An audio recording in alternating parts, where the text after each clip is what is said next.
Hello, my dear students. I welcome all of you on WS Academy. This is marathon third for Indian Polity and Constitution. इसमें हम सारा polity revise करेंगे. So इसमें आज जो हम चैप्टर करने जा रहे हैं that's about the parts, articles, chapters and schedules के बारे में. ठीक है. So let's get started. सबसे पहला क्वेश्चन आपको स्क्रीन पे दिख रहा होगा. Without wasting any time, which article of Indian constitution provides for uniform civil code for citizens? Article 42, 44, 46, 48. बताइए यूसीसी के लिए कौन सा आर्टिकल है? And yes it is. शाबाश. इट इज आर्टिकल 44 जो कि डीपीएसपीज में दिया गया है. Article 44. Right. Okay. So moving to another question. Which article of the constitution of India deals with the right to constitutional remedies? मैंने आपको ये प्रीवियस मैराथन में भी पढ़ाया. राइट टू कॉन्स्टिट्यूशनल रेमिडीज के साथ कौन सा डील करता है? 19, 14, 21, 32. इसके साथ article right to constitutional remedies under article 32. Article 14 है equal before law, equal protection of law. 19 है राइट टू फ्रीडम. 21 है राइट टू लाइफ. ठीक है. So option D is the right answer. Moving another question. Which part of the Indian constitution deals with centre state financial relations? कौन सा part Indian constitution का deal करता है centre state financial relations के साथ? ठीक है. पार्ट ये साइन होता है 10 का और दिस इज 5. पार्ट 15 हो गया. 15. Okay. Part 15, part 14, part 12 and part 10. बताइए कौन सा पार्ट डील करता है सेंटर स्टेट फाइनेंशियल रिलेशंस के साथ? So it is part 12. Option C. ठीक है. अगर हम पार्ट 15 की बात करेंगे तो it deals with election commission. अच्छा. अगर हम पार्ट 14 की बात करेंगे तो उसमें यूनियन और स्टेट पब्लिक सर्विस कमीशन का मेंशन करके हैं. ठीक है. UPSC and state PSC. So option C is the right answer. Which article of the Indian constitution provides for financial provisions? Financial provisions के लिए कौन सा आर्टिकल बेसिकली फाइनेंशियल इमरजेंसी है? फाइनेंशियल इमरजेंसी प्रोविजंस के रिलेटेड कौन सा article deal करता है? Provisions for financial emergency. Article 352, 356, 360, 361. बताइए प्रोविजंस फॉर फाइनेंशियल इमरजेंसी के रिलेटेड कौन सा आर्टिकल डील करता है? Article 360. 3 times of emergency, national emergency, president's rule and financial emergency. तो article 360 deals with financial emergency. In which schedule of the Indian constitution powers of panchayat are stated? Panchayat की powers किस Indian constitution के schedule में बताए गए हैं? 8 schedule, 9 schedule, 10 schedule, 11 schedule. बताइए. So yes जो है 73rd कॉन्स्टिट्यूशनल अमेंडमेंट एक्ट के द्वारा क्या किया गया? 73rd कॉन्स्टिट्यूशनल अमेंडमेंट एक्ट के द्वारा जो है एक और शेड्यूल ऐड किया गया. कौन सा schedule? That is 11th schedule. ठीक है. तो 11th शेड्यूल डील करता है किसके साथ? पंचायत के साथ. और 12th शेड्यूल म्यूनसिपलिटीज के साथ. 10th schedule anti defection law. ठीक है. और जो 9th शेड्यूल है ये फर्स्ट अमेंडमेंट के थ्रू ऐड किया गया. इसमें land tenure, land tax, railway industry के रिलेटेड रखे गए हैं चीज़ें. और जो 8th शेड्यूल है उसमें it recognize 22 Indian languages in 8th schedule. ठीक है. तो 11th शेड्यूल किसके रिलेटेड है? पंचायत के रिलेटेड. और 12th शेड्यूल म्यूनसिपलिटीज के related. Okay. Which of the following articles of Indian constitution deals with citizenship in India? Citizenship के साथ कौन से आर्टिकल्स डील करते हैं कॉन्स्टिट्यूशन के? Article 5 to 11 deals with citizenship. ठीक है. Okay. Under which article the parliament provides financial assistance to states? किस आर्टिकल के अंदर जो है किस आर्टिकल के अंदर पार्लियामेंट फाइनेंशियल असिस्टेंस देता है स्टेट्स को? तो इट इज अंडर आर्टिकल शाबाश 275. Right. Okay. Which of the following schedules deals with the division of power between the union and states? Division of power किस बिटवीन यूनियन एंड स्टेट्स किस schedule में आता है? 7th schedule में. इसमें 3 lists का दिया गया है. यूनियन लिस्ट, स्टेट लिस्ट और concurrent list. Division of powers between the union and the states. ठीक है.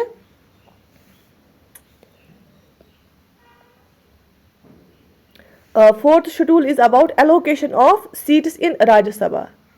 राइट. ओके. और 6th schedule is about provisions for administration of tribal area in Assam, Meghalaya, Tripura and Mizoram and Arunachal Pradesh. Okay. Under which article the President of India can be removed by the process of impeachment?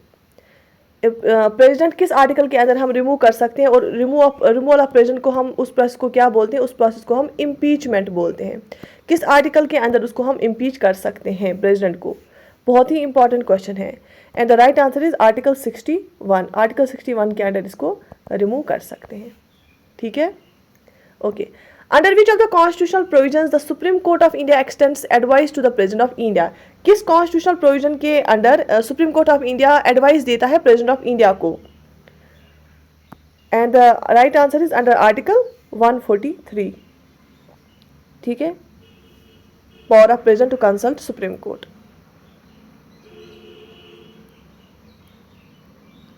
Right, okay. Next question. Under which article the Parliament of India can legislate on any subject in the state list in national interest?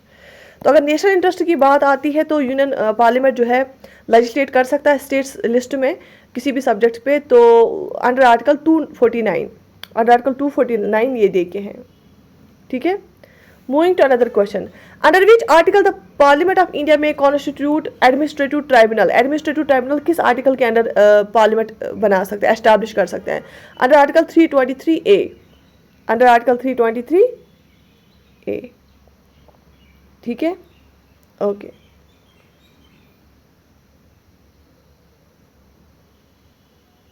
Moving to another question, which of the following articles deals with the impeachment process against the president of India? ये हमने अभी किया, it is article 61, है ना? Okay. Moving to another question, which article of Indian Constitution is related with the protection of interest of the minorities? ठीक है, कौन सा आर्टिकल डील करता है protection of the interest of minorities? So it is article 29।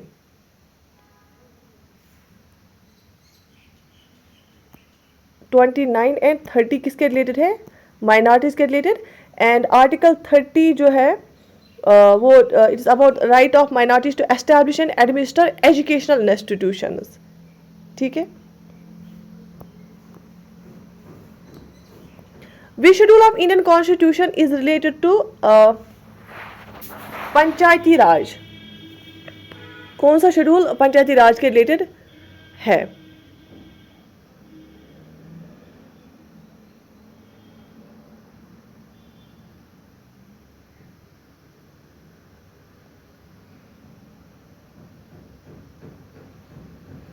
So Article 78 it is 11th schedule, और 12th schedule फिर municipalities के साथ डील करता है। Which are the following schedules of Indian constitution is related with the allotment of seats in the Rajya Sabha? मैंने आपको अभी ये बताया राज्यसभा के related allotment of seats in Rajya Sabha, it is 4th schedule.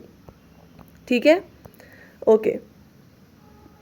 The provision for constitution of legislatures in states is enshrined in which article of the Indian constitution? Constitution of legislatures in state legislature के बारे में कौन सा article हमें बताता है? So yes, it is in article 168। ठीक है, the idea of organisation of panchayat as a duty of state is mentioned in which part of the Indian constitution? Indian constitution के किस पार्ट में ये दिया गया है organisation of panchayat as a duty of state? ये दिया गया है पार्ट चैप्टर 4 में, पार्ट 4 में DPSPs में अंडर आर्टिकल 40। ये गांधीयन DPSP माना जाता है। ठीक है, ये सारा पढ़ा होगा आपने। Okay, which article of the constitution allows the centre to form new states? कौन सा आर्टिकल कॉन्स्टिट्यूशन का सेंटर को अलाउ करता है कि आप नई स्टेट्स बना सकते हैं? And yes, it is article 3। The provision of the 6th schedule shall not apply in which of the following states? 6th schedule जो provision है इनमें से किस स्टेट में अप्लाई नहीं होगा? एंड यस, ये गोवा में अप्लाई नहीं होगा। क्यों?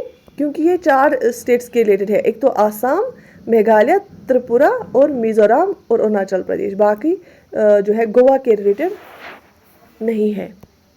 How many subjects are kept under the jurisdiction of panchayat in the 11th schedule of the constitution? There are 29 subjects रखे गए हैं, 29 एलिमेंट्स। अगर हम म्यूनसिपलिटीज़ की बात करेंगे वहाँ पे 18 आइटम्स को रखा गया है। ठीक है, okay. Which article of Indian constitution deals with amendment procedure, इनमें से कौन सा आर्टिकल डील करता है अमेंडमेंट के साथ? And yes it is article 368 deal करता है अमेंडमेंट के साथ।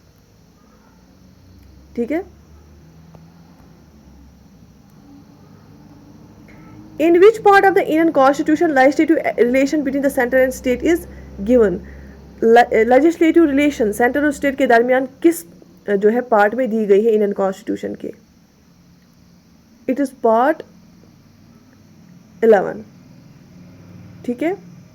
Part 13 deals with trade and commerce with in territory of India. Part 12 deals with finance, property and contracts and suits. ठीक है। Okay. The Indian constitution is divided into, Indian constitution को divide किया गया है किसमें?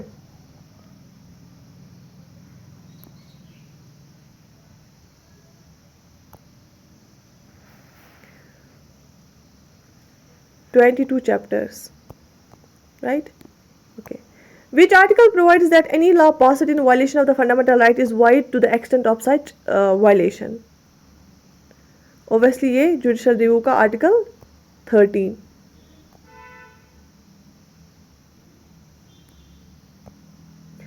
Article 249 of the Indian Constitution is associated with the functions of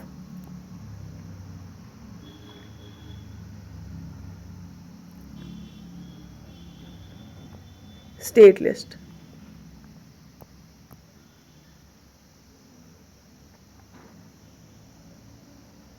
अगर national interest के लिए ज़रूरी है और 2/3 जो है सपोर्ट करेंगे इस रेजोल्यूशन के लिए, तो फिर इंडियन कॉन्स्टिट्यूशन जो इंडियन पार्लियामेंट है वो लॉ बना सकता है किसी इस आइटम पे, इसमें स्टेट लिस्ट में। ठीक है। Which are the following articles of Indian constitution enunciates fundamental duties?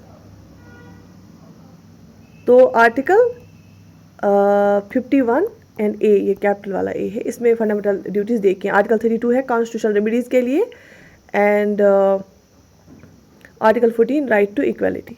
ठीक है, शाबाश। The term state has been defined in which of the following articles in the Indian constitution?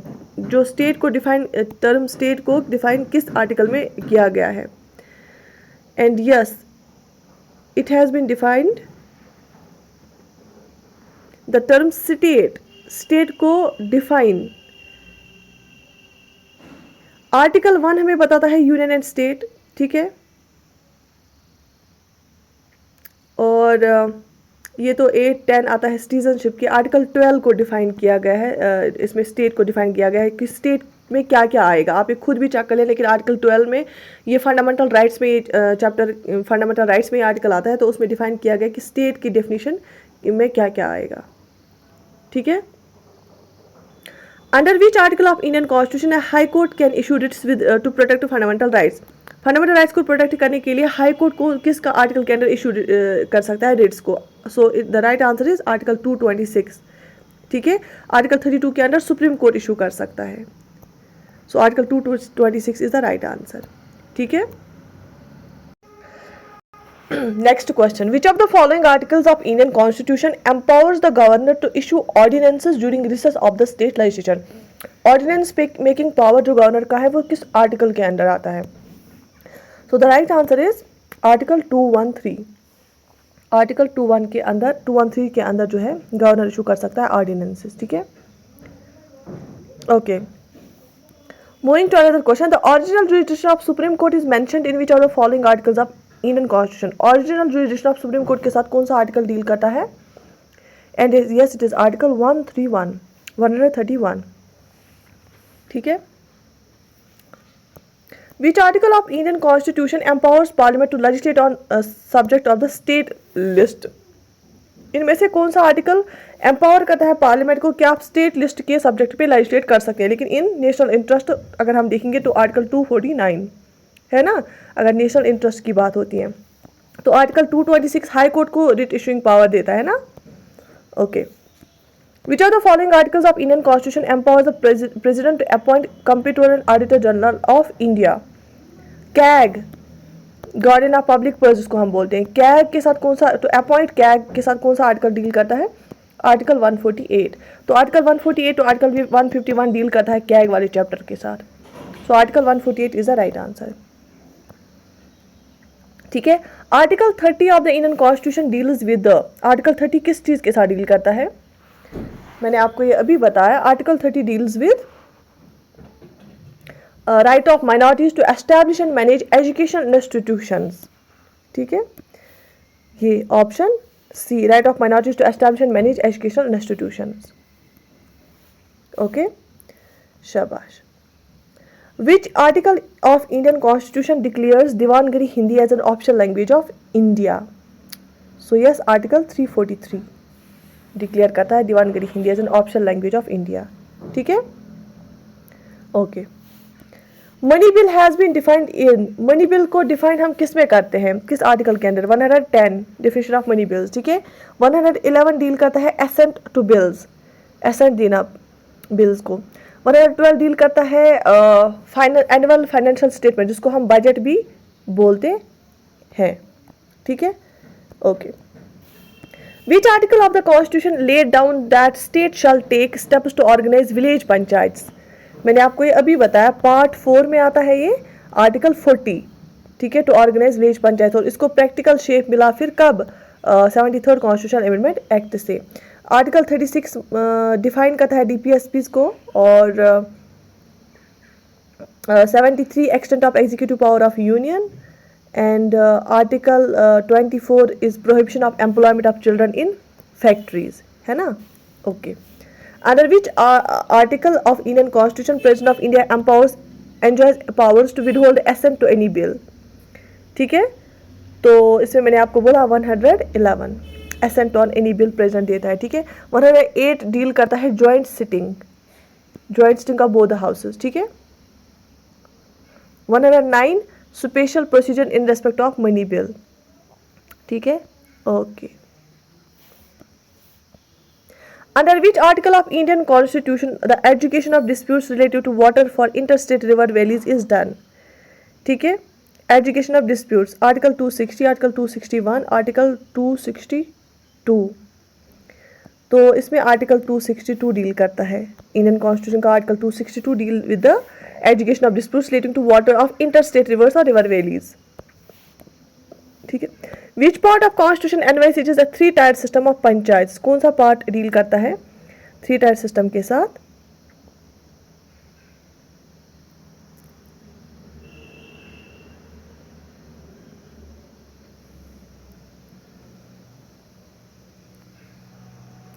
Part 9 और municipalities के साथ part 9A। ठीक है, तो I think यहाँ पे कोई ये नहीं देखे हैं, ऑप्शन कोई इसमें से सही नहीं है।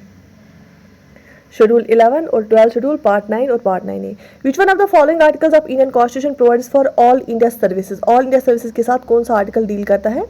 And yes, it is article 312। ठीक है, which article of Indian constitution empowers the president to consult the supreme court? Supreme court को कंसल्ट करने के लिए कौन सा आर्टिकल एम्पावर करते हैं प्रेसिडेंट को? एंड यस, हमने अभी ये किया, आर्टिकल 143। ठीक है, विच of the following articles of constitution wastes the executive power of the union in the president? Union का एग्जीक्यूटिव पावर कौन सा आर्टिकल प्रेसिडेंट के हाथ में देता है? It is article 53। आर्टिकल 52 हमें बताता है प्रेसिडेंट ऑफ इंडिया। आर्टिकल 54 हमें बताता है इलेक्शन ऑफ प्रेसिडेंट। ठीक है, okay. The constitution of India provides for election commission of India under article, ये बहुत ही सिंपल है, under article 324 election commission of India. Procedure for creation of legislative council in states has been described in which article? दूसरा house बनाने का, states में दूसरा house legislative council जिसको हम बोलते हैं, वो किस आर्टिकल के अंडर बना सकते हैं? So yes, it is under article 169। It deals with the abolition and और creation of legislative council in states. ठीक है, okay. Which constitution provisions lays down that taxes can neither be carried nor collected without the authority of law? कौन सा article हमें ये बताता है? ये हमें बताता है आर्टिकल 265। ठीक है, 265। Fundamental duties are mentioned in which part of the constitution of India, ये किस पार्ट में, कॉन्स्टिट्यूशन के किस पार्ट में है? फंडामेंटल ड्यूटीज पार्ट 4A में है। Fundamental DPSPs of DPSP directive principle of state policy part directive principle of state policy DPSP जो है वो पार्ट 4 में है, और फंडामेंटल ड्यूटीज पार्ट 4A में है, फंडामेंटल राइट्स पार्ट 3 में है, एंड स्टेट्स के बारे में पार्ट 6 में डील किया गया है। ठीक है। द फॉर्म्स ऑफ ओथ और affirmations for which of the following options are mentioned in third schedule of Indian constitution, third schedule में, इंडियन कॉन्स्टिट्यूशन के थर्ड शेड्यूल में ओथ और एफर्मेशंस के बारे में दिया गया है किन ऑफिसर्स के लिए? Comptroller and auditor general, election commissioner, chief justice of high court, attorney general. तो इसमें आप जो थर्ड शेड्यूल है इंडियन कॉन्स्टिट्यूशन का, उसमें comptroller, auditor general and chief justice of high court के बारे में दिया गया है 1 और 3। ठीक है।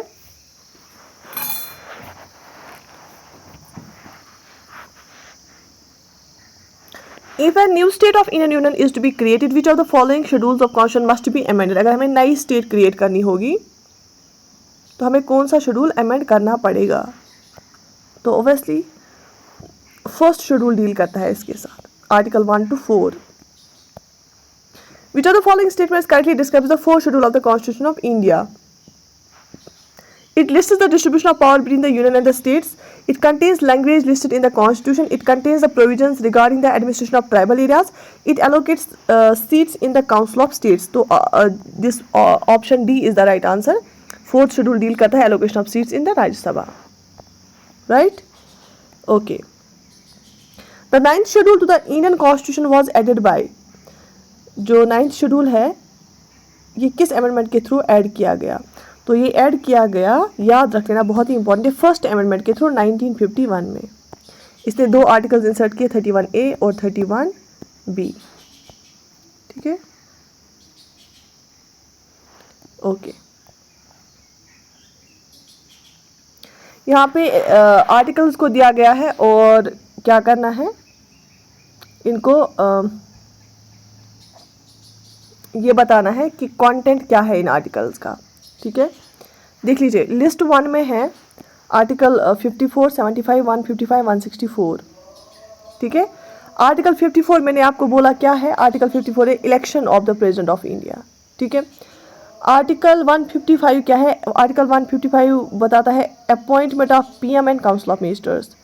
Article 164 appointment of CM and council of ministers. Article ठीक है, तो यहाँ पे देख लीजिए 155 को ये आएगा एंड 164 को आएगा ये।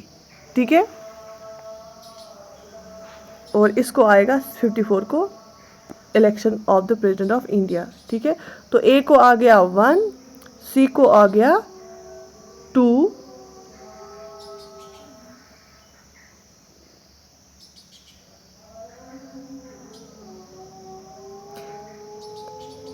नहीं सॉरी ये गलत है, आई थिंक ये गलत हो गया। तो A को आ गया 1, this that is correct. Article 54 deals with election of president, है ना, प्रेसिडेंट ऑफ इंडिया। तो A को आ गया 1, B को आ गया 2, 75 I think deal with appointment of president, prime minister and council of ministers. Article ठीक है, आर्टिकल 155 अपॉइंट करता है governor of state and article 164 CM and council of ministers. So option A is the right answer. Option A आएगा इसको 1 2 3 4। ठीक है। In Indian constitution the right to equality is granted by which of the articles? तो obviously वो article 14 से लेके article 18 तक right to equality articles हैं। ठीक है। ओके। तो यहाँ पे एक और टेबल देखें जिसमें ये बताया गया है कौन सा शेड्यूल किस अमेंडमेंट एक्ट से लाया गया है और उसमें पर्टिकुलर्स क्या है। 9th शेड्यूल, 10th शेड्यूल और 9th schedule, 10th schedule, 11th और 12th की बात की गई है। देखो सबसे मशहूर जो है ना 11th और 12th schedule. 11th 73rd constitution amendment act से लाया गया। ठीक है। और लेकिन ये 1992 में लाया गया। ठीक है। और 12th schedule 74th constitution amendment act से लाया गया। ये पंचायत और म्यूनसिपलिटीज़ के साथ डील करते हैं। ठीक है। तो ये contains provisions of Panchayati Raj, this contains provisions of municipal corporation. ठीक है। Okay.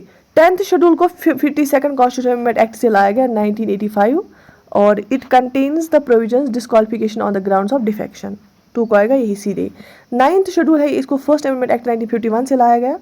It contains acts orders related to land tenure, land tax, railways and industries. ठीक है, so this is the answer.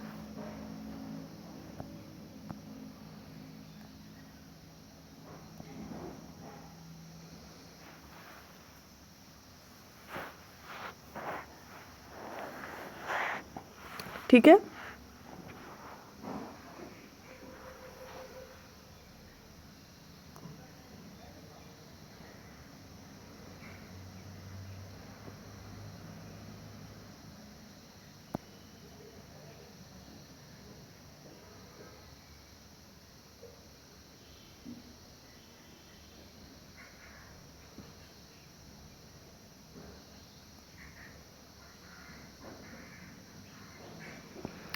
देख लीजिए 2 लिस्ट फिर से देखे हैं। Finance, property, contracts and suits, union judiciary, executive of states, relation between the union and states. आपको बोलना है कि कौन किस पार्ट में आता है। ठीक है,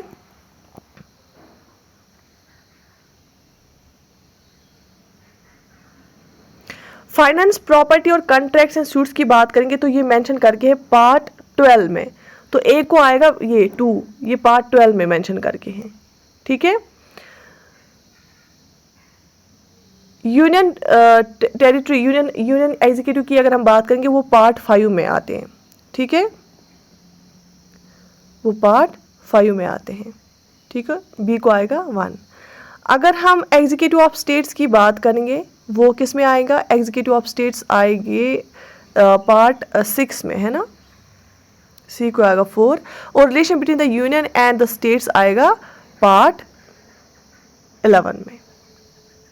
ठीक है, डी को आएगा 3। So option B is the right answer. फिर से देख लीजिए, which of the following pairs is not correctly matched. अगर हम लैंग्वेजेस की बात करेंगे, ये 8th शेड्यूल में दिया गया है, बिल्कुल ठीक है। Allocation of seats in the council of states, 4th schedule ना, Rajya Sabha. Provisions to disqualification on the ground of defection, 10th schedule. ठीक है, ये जो forms of oaths and affirmation है ना, ये 2nd शेड्यूल में नहीं आएगा, यहाँ पे 3rd शेड्यूल होना चाहिए था। तो ये जो बी है ना, ये गलत दे के ये करेक्टली मैच नहीं किया गया है। ठीक है, ओके। फिर से 2 लिस्ट देखे हैं। 9th schedule, 10th schedule, 11th and 6th schedule. अगर हम 9th शेड्यूल देखो, provisions regarding the Panchayati Raj institutions, वो ऑब्वियसली किस शेड्यूल में है? वो 11th शेड्यूल में है ना, 73rd कॉन्स्टिट्यूशनल अमेंडमेंट एक्ट से। Okay, provisions regarding the administration of tribal areas,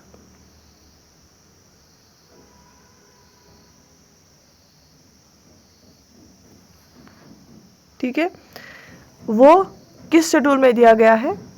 6th schedule में। 9th schedule, provisions regarding the land reforms legislations. ठीक है, और अगर हम 10th शेड्यूल की बात करेंगे, provisions regarding the disqualification on the ground of defection. ठीक है, इसको 10th शेड्यूल आएगा। याद रहे आपको, ओवरऑल रिवाइज हो गया आपका। Consider the following statements related to article 368। Article 368 किसके रिलेटेड है? ऑब्वियसली कॉन्स्टिट्यूशनल अमेंडमेंट के रिलेटेड है। आप स्टेटमेंट्स देख लीजिए। A constitutional amendment bill can be passed at a joint session of parliament in case of deadlock between the 2 houses. क्या ये सही है? क्या ये सही है? बिल्कुल गलत है, क्योंकि अमेंडमेंट, कॉन्स्टिट्यूशनल अमेंडमेंट में दोनों हाउसेज सेपरेटली इसको पास करने चाहिए, कोई प्रोविजन नहीं है जॉइंट सिटिंग का। It is obligatory to the president of India to give his assent to a constitutional amendment bill pass under article 368। हाँ बिल्कुल, प्रेसिडेंट को देना ही देना है एसेंट कॉन्स्टिट्यूशनल अमेंडमेंट बिल जब पास होती है 2 हाउसेज में। To amend 7th schedule of constitution, ratification of more than half of the state legislature is essential. Obviously अगर 7th शेड्यूल को हमें अमेंड करना है तो फेडरल प्रोविजन है, तो obviously half of the, more than half of the जो states है ना, उनको रेक्टिफाई करना होगा, तभी अमेंडमेंट को माना जाएगा। A proposal to amend the constitution can be introduced in the house only in the house of people। नहीं, ये जरूरी नहीं है। ठीक है, तो ये आप लोकसभा में भी इंट्रोड्यूस कर सकते हैं, राज्यसभा में भी, लेकिन सिर्फ पार्लियामेंट में। तो ऑप्शन 1 एंड 4 जो है वो गलत है, तो 1 वाला सारा को आप काटो, आप ऑप्शन सी रहता है। 2 and 3 is the right answer. Right, okay. इस सीरीज के थ्रू हम पूरा जो है कॉन्स्टिट्यूशन क्या करेंगे? रिवाइज करेंगे। Sixth schedule to the Constitution of India makes special provision in administrative provisions in regard to the tribal areas in कहाँ पे सिक्स शेड्यूल डील करता है? आसाम, मेघालय, त्रिपुरा, मिजोरम, बिल्कुल ठीक है, क्योंकि नागालैंड तो नहीं आएगा, है ना।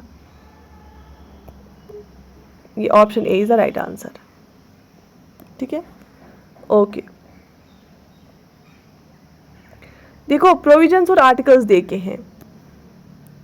Abolition of untouchability, abolition of untouchability article 17 आता है ना, okay. Prohibition of employment of children in factories article 24 आएगा। Prohibition of discrimination on the grounds of religion, race और कास्ट, सेक्स और प्लेस ऑफ बर्थ आर्टिकल 15 आएगा।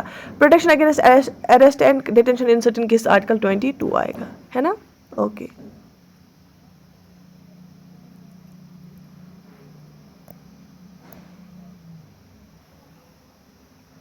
Okay, article और matter देखे हैं। Article 39A, article 39A deals with, क्या आपको पता है ये फ्री लीगल एड के साथ DPSP में आता है।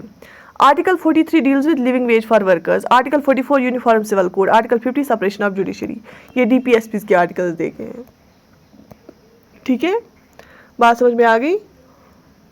तो यहाँ तक आज हम करते हैं, तो इंशाल्लाह नेक्स्ट मैराथन सीरीज़ जो है उसमें और बाकी चैप्टर्स करेंगे, ठीक है। इस चैप्टर के कुछ और आर्टिकल्स अभी हैं, अभी कुछ क्वेश्चंस हैं, बाकी नेक्स्ट चैप्टर फिर भी उसी सेशन में हम स्टार्ट करेंगे, ओके।